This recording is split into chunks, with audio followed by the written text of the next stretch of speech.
and welcome to Online Metals. We're here in Seattle, Washington with a DIY project for you today to learn how to make your own metal clock. There's really no limit to the kinds of designs you could choose to put together for a metal clock depending on the different base materials that you pick, but today we're going to go over two designs. The first design is making a clock with a GPO3 red laminate background and a perforated sheet to go over the top of the red laminate.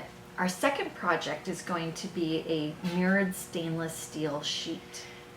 The great thing about these projects is that it requires very little tools and you can get it started and completed very quickly.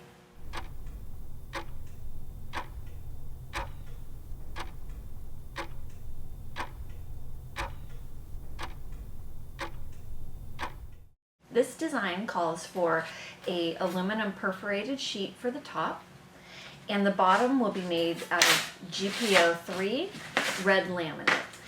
When we put the two of them together, we come up with a really nice design effect of having the background color show through the perforated sheet.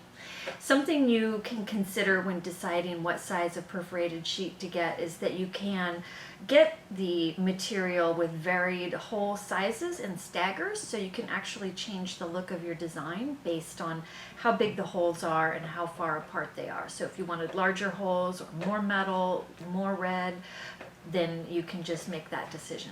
Another thing to keep in mind when working with both the perforated sheet and with the GPO3 is that the perforated sheet has sharp edges, so you should wear gloves, and the GPO3 is actually a fiberglass material, and so the materials could come out and give you splinters, so it's also a good idea to wear gloves when using this material.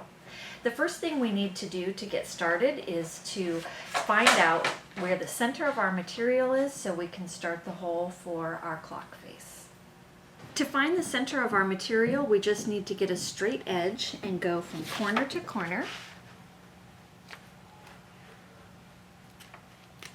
And I'm going to use an erasable marker. Center. Do the same thing from the other corner.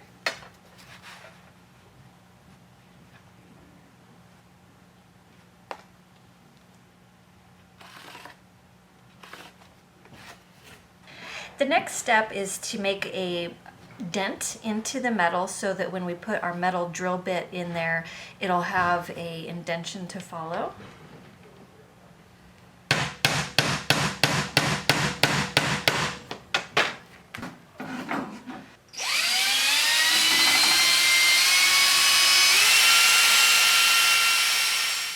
Now that we have the hole drilled in the top surface, we can just go ahead and use that as a guide for marking the hole to go in the bottom surface.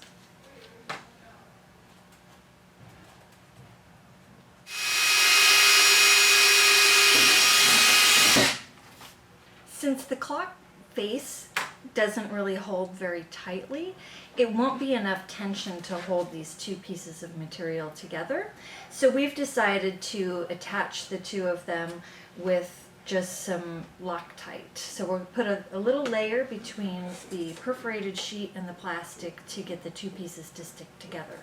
Another choice you could do would be to attach screws through the front and just make it part of your decoration.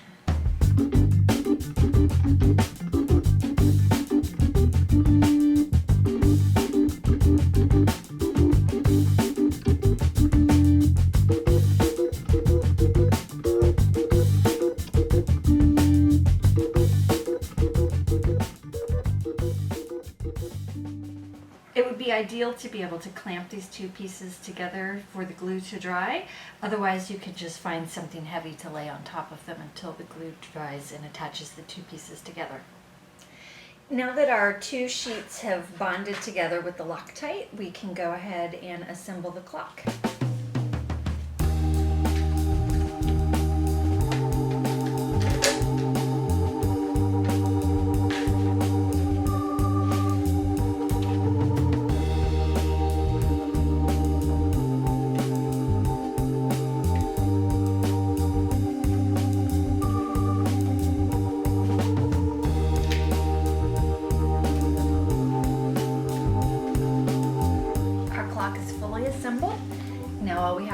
is put in the battery.